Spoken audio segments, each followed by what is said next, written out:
I thought I was lucky enough to almost be missed by a car. Even though I had missed my bus, another one arrived just a few minutes later. I thought they had simply added a new surface. I thought the man sitting next to me was a nice guy. The car hit me. I'm fucking dead. And the man sitting next to me had killed his family. And now, as the doors closed behind him, I watched his wife and kids welcome him. I couldn't hear a thing from outside. All I could see was the terror in John's eyes and his open mouth. Then I watched them tear him apart from piece to piece and drag him away. I still had 2 fucking hours left on the bus. The people around me were silent. I don't know what any of them had done. Some sat completely rigid, some were shaking, some had their eyes tightly shut, and some kept quietly glancing back at every stop that disappeared behind the window. I saw a man who was supposed to get off, but was refusing to leave the bus. An old woman was waiting for him outside. Some of the passengers didn't seem to care. Either they had seen the scene several times before, but I just sat there trembling, waiting to see what would happen next. Then the driver stood up. I don't understand what I could have missed, what he looked like when I first got on. I'd never seen anything so horrifying.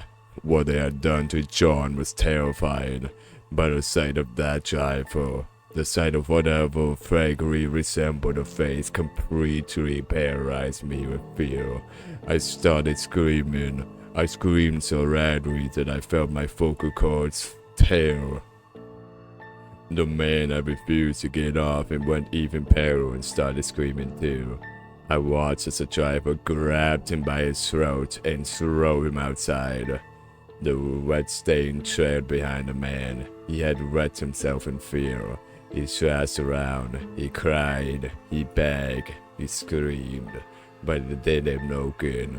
I no longer had the strength to scream.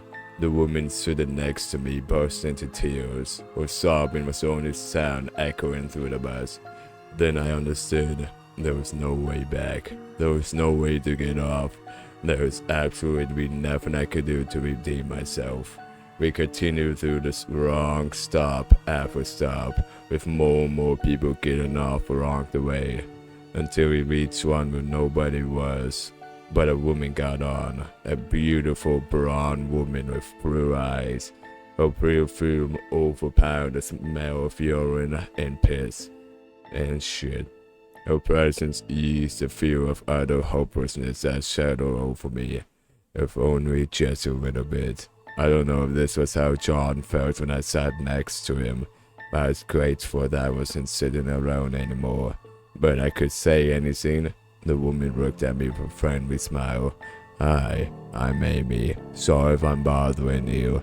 If you'd rather just enjoy the ride, I understand. But I've been stuck in the ride area until now, and I feel like I'm going to lose my fucking mind if I don't talk to another withering soul.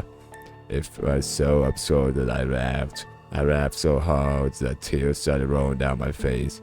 Sorry, Amy. Nice to meet you. I'm Mike. I paused for a moment. You know, I don't have much time left, and I'm glad I don't have to spend it alone. Amy just stared at me, clearly confused. I need to tell someone something you won't have the time to tell me.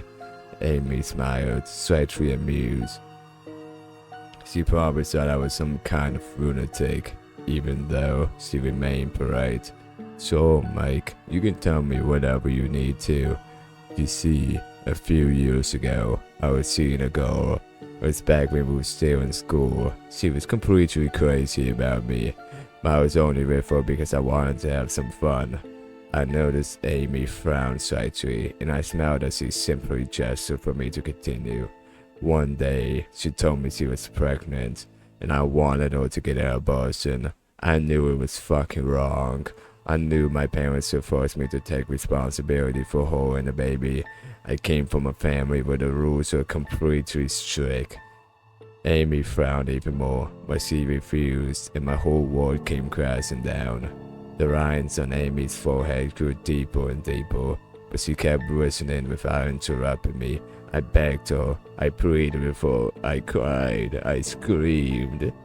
And none of it made any difference. The only thing she promised me was that we would keep that pregnancy a secret from that time being. When school ended, I walked her home. I told her that she really loved me and was serious about us. She would meet me in the woods that evening at our favorite spot, but she couldn't tell anyone about it.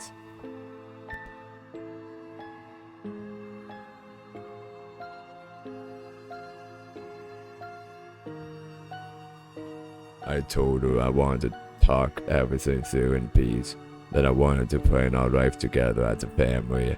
I also told her to pack a few things because I had a little trip planned for her. We would take road items and mine into a car and we wouldn't waste any time. And then we'd stop by her parents' house so I could ask for the permission to take her on the trip. She loved me so much that none of it seemed strange to her. Now, no one had ever loved me the way she did. I won't bore you with the details, Amy. She came to meet me in the woods, and I forced her to write a letter saying I had fallen in love with someone else, that she was pregnant and the baby wasn't mine, that she was leaving and didn't want me to work for her, so I fucking killed her. Deep in the woods, there was an abandoned mine shaft. There was no entry sign, and no one had been there for years. I threw her down there for belongings, put a letter in my own mailbox, and let that fool around me feel sorry for me. I was very good at playing the role of a bandit, heartbroken boyfriend. Amy was no longer just frowning. She looked fucking disgusted at me.